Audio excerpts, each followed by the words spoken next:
Hello and welcome back to my channel. Today I want to show you how I fill a shaker with baby oil. So turning a dry shaker into a liquid shaker. So I'm not going to be showing you how to make shakers exactly. This shaker has already been domed on the front, sanded on the sides, and hasn't been domed on the back yet. So usually before I put any type of liquid in my shaker, I like to dome the front to make sure that no oil is going to leak out, because if you made shakers before, if you put plastic on top, put UV resin to ensure the plastic film stays on, there's still a chance, due to the pressure of you putting the liquid in the shaker, that the shaker can bust or whatever could happen with that. I've had issues like that in the past. So yeah, I didn't say it before, but I hope you're having a good day so far. Had a good day depending on what time it is.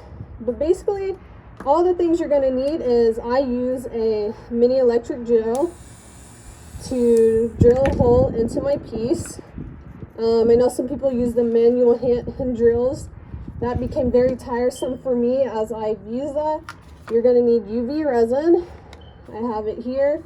To plug up your hole where you drill it, and you're going to need baby oil, and I like to put my baby oil in a bottle syringe. I know people actually use the syringes. I used to use those, but they break easily and they don't work well.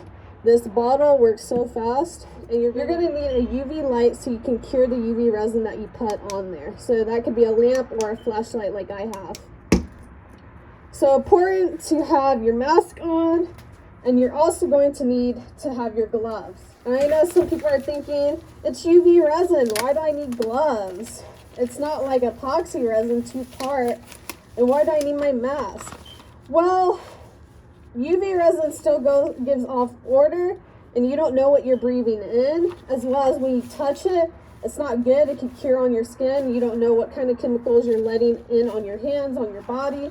So it's just best to practice the same safety and having your window open as you would practice with epoxy resin. It's better to be safe than sorry. So I'm going to be first drilling a hole, and usually I like to drill my hole at the top right, or depending on the piece, but usually somewhere in like a corner where I could easily fill the liquid. So I'm going to go ahead and drill a hole right there in the middle in the top right.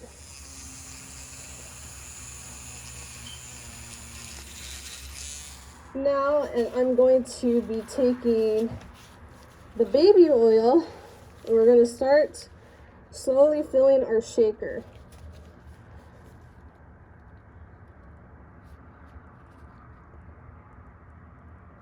Oh, before I forget, it may be a good idea to have a paper towel on hand or something to clean up in case any baby oil spills out. And depending on how big you want the bubble, I usually like to have little bubbles or minimum to no bubbles.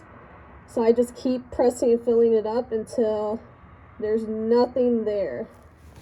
You want to make sure during this process you're not pressing the front or the back of your piece, adding any pressure that could just squeeze that baby oil out.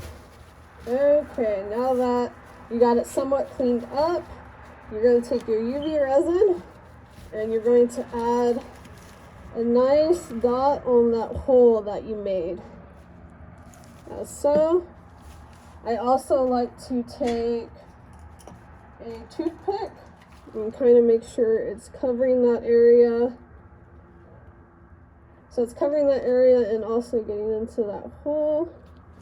So now you can take your UV light or UV lamp and try to cure some of that, and then we're going to keep putting some more to make sure that hole gets closed, because most of the time when I do this, I have to do it at least 2 or 3 times just to make sure it's closed all the way. Usually it needs to sit there for about a minute, I want to say. It really just depends. Alright, now that you have that first bit on there, I'm going to take some more UV resin and put it right there on the hole again. Just want to make sure and kind of move it around. There we go. And we're going to let that cure. And after it is done curing, your liquid shaker's all done. I'm gonna go wash this off real quick, just to get any of that excess baby oil that fell on the sides off of it. And we're gonna turn it and see how it looks. And there we go. We got the baby oil off. It looks so good. I'm gonna go ahead and put this cup back on. I took my gloves off because I washed it all, and this is all cured. But it is now a liquid shaker. I'll be showing you a different point of view because it's kind of hard to see this movie, and it's hard to see how the shaker looks in this light. So this is how the shaker ended up turning out. It looks so good. This is just from us putting the liquid in it. It went from being that dry shaker to now a liquid shaker. You can see the tiny bubble that I have there. You can also see where I put that UV resin. Well, it's kind of hard to see, but it's that top right area there. Kind of looks like a bump on the heart there because there's a lot of UV resin. I will be doming the sides as well. I do that towards the end after I dome the back of my piece. And I end up figuring out if I want to make it a necklace, a keychain, then I dome the sides of my piece. So it should all come together no matter what. But yeah, this is how I feel my liquid shakers. I was just working on some shakers, and I figured I could show you guys how I feel my liquid shakers with baby oil, because I know some people struggle with that. They struggle with the hole, they struggle with closing it. It's just hard to get right. But yeah, the shaker came out really good. Thank you guys so much for watching. If you like the video, be sure to give it a thumbs up. Leave any comments that you have or questions that you have about the video. And I will see you in the next one. Bye-bye.